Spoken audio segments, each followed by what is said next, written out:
অশিক্ষিত ছোট লোকের বাচ্চা, এই অ্যাড্রেসটা কোথায় একটু বলতো। আপনি কারে অশিক্ষিত ছোট লোক করছেন? হ্যাঁ, কেন? তোকেই বলছি, তোকে ছাড়া তো আসবে। আমিও আপনারা চিনি না।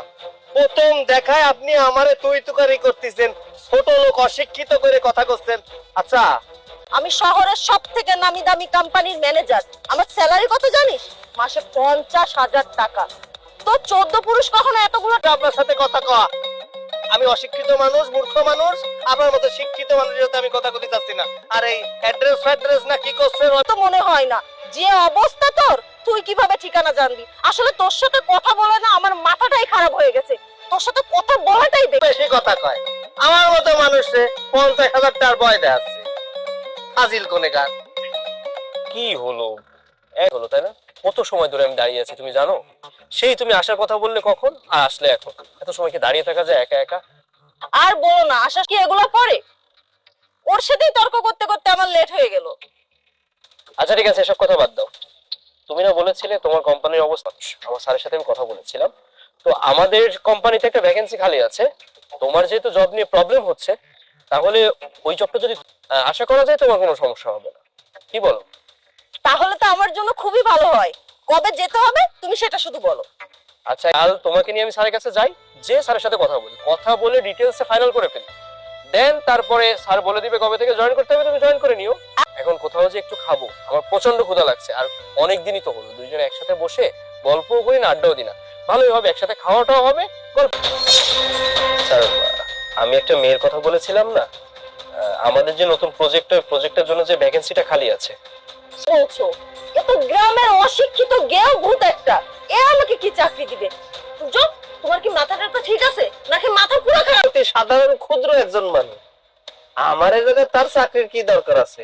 আর তাছাড়া সে তো 50,000 টাকার বেতনের চাকরি অলরেডি করে। উনি এই কোম্পানির বস, আর উনি শুধু এই কোম্পানির না, উনি হাজার হাজার কোটি টাকার মালিক। ওনার আরো 10টা কোম্পানি আছে। তুমি কি এখনো তোমার নিজের বলবো? যে চশমার দ্বারা মানুষ শুধু চকচকে জিনিস দেখলেই সম্মান করে। আর আপনি ম্যাডাম, আমার এই পোশাক আশাক চরিত্র না। ম্যাডাম আমার গেহবুত ভাবিছে শুধুমাত্র এই গামছার কারণে। এই গামছাটা হইরেছিলাম, আপনারা ভাবেন যে বড় বড় ডিগ্রিধারী মানুষরাই শুধু শিক্ষিত হয়। শোনেন, প্রকৃত শিক্ষিত মানুষ সব। আমি আঞ্চলিক ভাষায় কথা বলি কারণ আমি কৃতজ্ঞ। যে মা আমারে কথা কওয়া শিখাইছে, সেই মা তো আমার এই ভাষায় ডাকতো। বানানোর জন্যই কিন্তু মাটির প্রয়োজন হয়। আপনি যদি সেই মাটির এই অবজ্ঞা করা শুরু করেন, তাহলে আপনার ভিত কিন্তু নড়বড়ে হয়ে মাছকে খায়। তাহলে মোরাল অফ দ্য স্টোরি কি জানেন? সময় সবার একরকম যায় না, কিন্তু মানুষের কথাবার্তা। অনেক অপমান করে ফেলছি, বাট আপনাকে আমি কথা দিচ্ছি আর কখনো মানুষের বাহিরের রূপ দেখে আমি বিচার করব না। সে গরিব। তবে দয়া করে না, শুধুমাত্র আপনার এটা মনে করে দেওয়ার জন্য আপনি যে চেয়ারে বসবেন করার মানসিকতা নিয়ে তারপরে অফিসে আসবেন। তাহলে যান, কালকে থেকে সময় মতো অফিসে চলে আসেন। ঠিক আছে স্যার, আমি কালকে ঠিক। ম্যাম, এই যে ফাইলটা। 2 টাকার দারোয়ান, তোর সাহস কি করে হয় হ্যাঁ ম্যাডামের কেবিনে ঢুকে ম্যাডামের আগে থাপ্পড় মেরেছে? ম্যাম, আপনি বুঝতে পারছেন না ওর সাহস কত বেশি বেড়ে গিয়েছে? আপনার কেবিনে বসে আপনার সাথে বসে চা খাচ্ছে। নদী, আপনি কিন্তু কাজটা অনেক খারাপ। দারোয়ান, ওর কাজ হচ্ছে ম্যাডাম বাহিরে বসে পাহারা দেয়া। সেই জায়গায় ও আপনার কেবিনে ঢুকে আপনার সাথে বসে চা খাচ্ছে। ম্যাম, ভাবতে পারতেছেন আপনি কি কাজটা ঠিক করছেন? আর আপনি কি বললেন? হ্যাঁ, দারোয়ান। So what? দারুণ হয়েছে তো কি হয়েছে? উনি যেমন এই কোম্পানিতে, আপনি এভাবে কথা বলতে পারেন না। হোয়াট? আপনি এসব কি বলছেন? ও কি করে এমপ্লয়ি হতে পারে আপনার অফিসে? ম্যাম, আপনার অফিসের এমপ্লয়ি হচ্ছে আমি, কিন্তু একদম ঠিক করছেন না।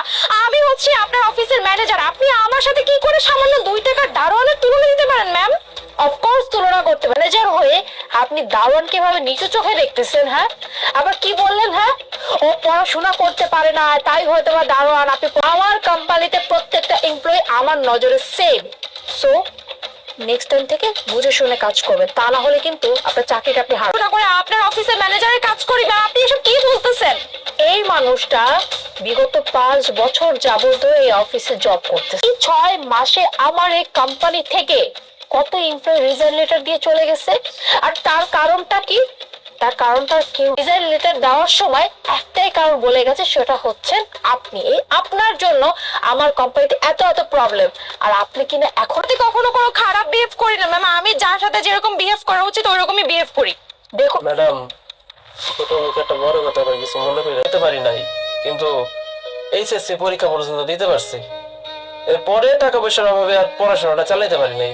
যদি বাপ মা একটা কোম্পানির ম্যানেজার হয়ে আপনি আমার গায়ে হাত তুলছেন, কামটা ঠিক করেন নাই। আমি তো মানুষ, একটা মানুষের একটা মানুষ অনলাইন ভাবে মারাটা ঠিক না, ধরেছেন? একটা কথা মাথায় রাখবেন ম্যাডাম, খালি পড়ালেখা করে শিক্ষিত হইলে না প্রকৃত মানুষ হয়ে যায় না। মানুষ হইতে হইলে মানুষের সম্মান করতে হয়, শ্রদ্ধা করতে হয়। স্যার ম্যাডামরা তারা কি করবো কন? আমি গরিব মানুষ, আপনি আমার থাপ্পড় দিয়েছেন, একটু কষ্ট পাইছি, কিন্তু আমি আপনার একটা কথাই কইবো। মাসুম, আপনি যাবেন না, আপনি এখানে দাঁড়ান, আমি আপনাকে যেতে বলি নাই। কি কেমন লাগলো এখন? হ্যাঁ, এই যে আপনারা কিছু মানুষ আছে, সবাই সেম না, বাট আপনাদের মতো কিছু মেন্টালিটির মানুষ আছে যারা কিনা সবসময় নিচু পদে যারা থাকে তাদেরকে নিয়ে অবস্থা ইম্পর্টেন্ট, ওনার কাজটা ইম্পর্টেন্ট হতে পারে। আপনি এসি রুমের মধ্যে বসে কাজ করেন আর সে গেটের বাইরে কাজ করে, বাট আপনার জানতে পাই যে আপনি আমার এমপ্লয়ের সাথে কখনো দুর্ব্যবহার করছেন, আমি কিন্তু একটাবার ভাববো না আপনার কাছ থেকে চাকরিটা নেওয়ার জন্য। কেমন? এখন প্লিজ আপনি যান। মাসুম, বসেন। আই এম রিয়েলি সরি আসলে নদী ব্যবহারের জন্য। আশা করি আজকের পর থেকে। আর হ্যাঁ, চা ঠান্ডা হয়ে যাচ্ছে, প্লিজ চাটা খান। জি আচ্ছা ম্যাডাম।